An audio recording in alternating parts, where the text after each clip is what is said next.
Seguimos con mucha más información. Los partidos políticos se encuentran en la etapa de celebrar sus asambleas para tener vía libre. Y así ser los primeros en inscribir a sus candidatos un día después de la convocatoria de elecciones.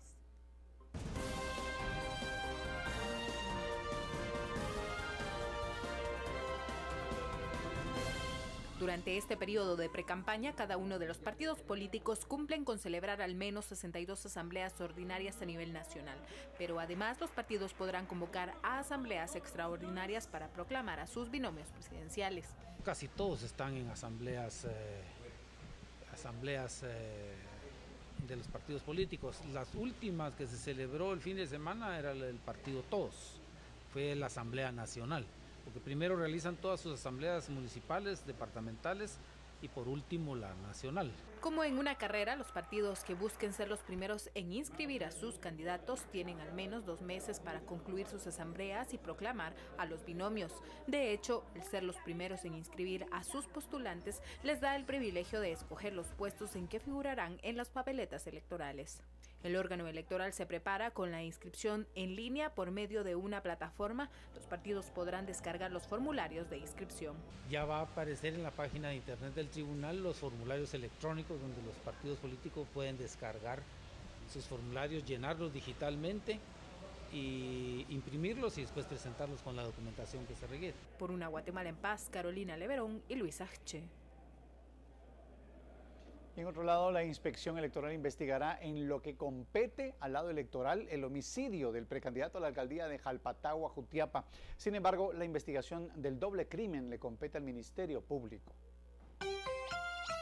Se están realizando las investigaciones respectivas de conformidad a la ley electoral de partidos políticos y por supuesto las coordinaciones para tener toda la información, nutrirnos de eso en cooperación con el Ministerio Público y también con los órganos jurisdiccionales para establecer las situaciones que competan a la Inspección General en la investigación relacionada y tener y nutrir también a los órganos de justicia de lo que ha acontecido. Precisamente eso, el aspecto político a determinar, más una violación o una violencia respectiva es a cargo de los órganos que tienen la Administración de Justicia.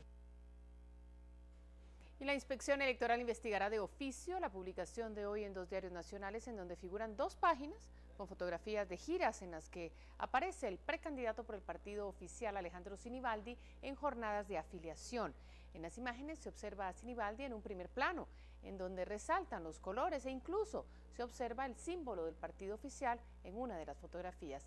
Al ser consultado, Alejandro Sinibaldi, vía mensaje de texto, aseguró que la publicación no se encuadra en un acto de campaña anticipada y negó que se estuviera promoviendo su imagen.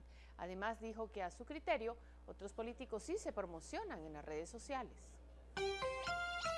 Y es lo que usted me estaba mencionando, que había aparecido en un medio de comunicación escrita una situación referente a una persona determinada. Entonces esa es lo que consiste en nuestro trabajo, es eso, un monitoreo, la fuente de información y de oficio se hace la investigación. Entonces ya tenemos eso y nosotros de oficio se procede a hacer la investigación, se concluye la investigación y se remite al director del Registro de Ciudadanos para lo que considere pertinente.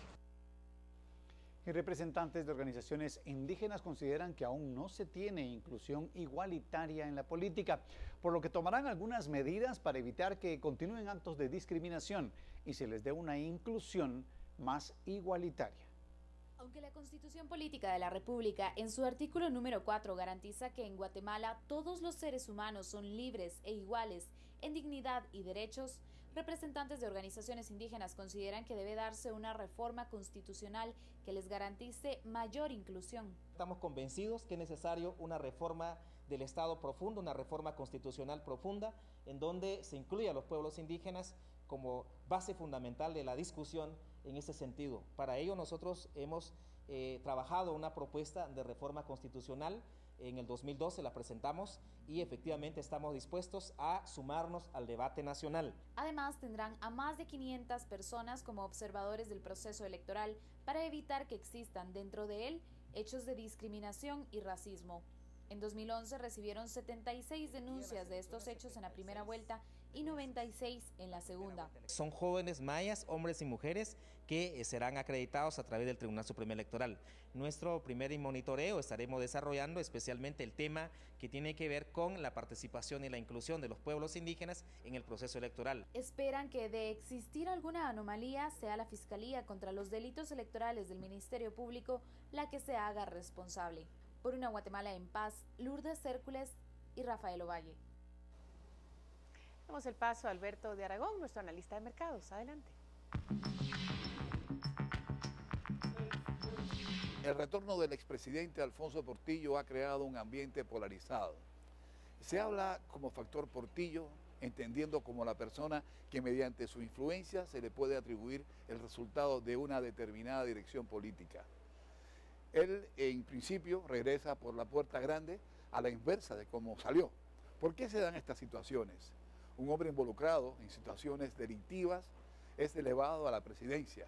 Después de su gestión, una serie de peliculescos episodios, es capturado, enjuiciado, declarado inocente, pero deportado a Estados Unidos, donde por azares del destino es enjuiciado en un solo delito de la docena que se creía tenía la parte acusadora. Cumple su condena y retornó como redentor. Podemos hablar de falta de liderazgo, de precaria cultura política o de la falta de memoria histórica. Debe estar sucediendo algo en especial para que en nuestro país tengamos situaciones sensibles a la opinión pública, pero la óptica política se reinvierte. Creemos que al expresidente Portillo, como a cualquier otra persona, le asiste el legítimo derecho a reencauzar su vida después de una purga, una condena de cárcel. No obstante, su vuelta al ruedo político puede provocar situaciones que impliquen un ambiente de polarización y un debate que tienda a durar el tiempo indefinido. Incluso pueden anticiparse situaciones no deseables para la imagen del país. De aceptar un consejo, no solo a él, sino a quienes lo acompañan, pediríamos mesura en sus acciones y lenguaje. Tuvo su momento histórico, fue presidente y es un hecho innegable.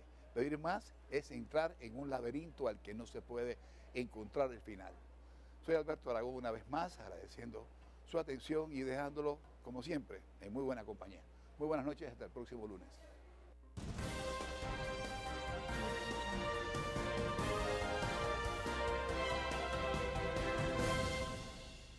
Hace 12 años, Noticiero Guatevisión inició una aventura informativa que ha marcado la historia de nuestro país. En ocasión de este mes que celebramos 12 años de estar al aire, queremos compartir con ustedes los momentos claves de esta época. En esta ocasión revisamos los hechos alrededor del caso Pavón, conocido como Operación Pavo Real.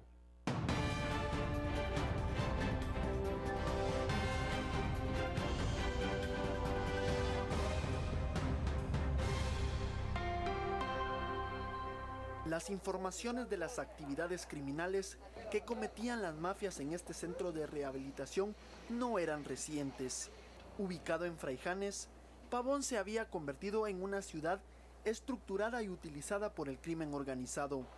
Por eso el factor sorpresa era importante.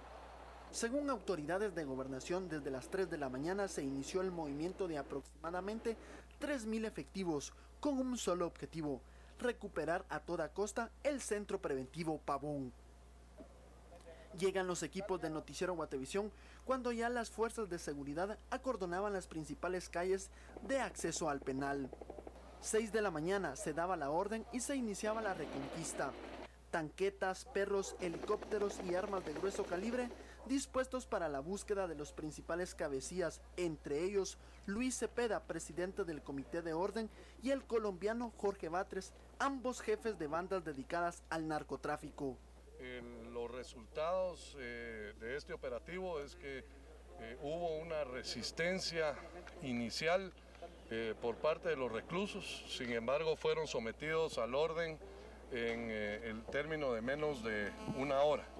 En este momento se está procediendo a trasladar a todos los reos a Pavoncito, quien el día de hoy fue declarada una cárcel de cumplimiento de condena, y se iniciará una requisa en el centro, la cual llevará varios días.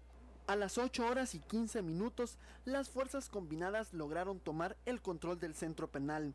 Sin embargo, pasado el mediodía, las autoridades aún no brindaban resultados oficiales, salvo la muerte de los 7 reos, que opusieron resistencia, entre ellos Cepeda y Batres, así como algunos guardaespaldas. Hay entre los que están cercanos a la gente de él, hay un cadáver que tiene una granada en la mano, por eso es que no es seguro entrar. Explosivos del ejército está levantando el cadáver con mucho cuidado, que tienen la granada sin estopín el cadáver. Entonces hay todavía búsqueda de granadas y algunos elementos. Por lo tanto, mientras, como lo dijo el ministro, no sea seguro, vamos a tener el cuidado de no permitir la entrada. Creemos que para hoy en la tarde ya el Ministerio Público y el Cuerpo de Ingenieros del Ejército habrán ya asegurado el área, y entonces quisiéramos realmente compartir con ustedes los resultados de una buena visita en donde van a poder ver los grandes cambios que hay que hacer para lograr que esta granja sea efectivamente una granja modelo de rehabilitación, no de degeneración. Las máximas autoridades encargadas del operativo era el ministro de Gobernación Carlos Bielman, el ministro de la Defensa Francisco Bermúdez y el director de la Policía Nacional Civil Erwin Esperisen, quienes se retiraron del lugar.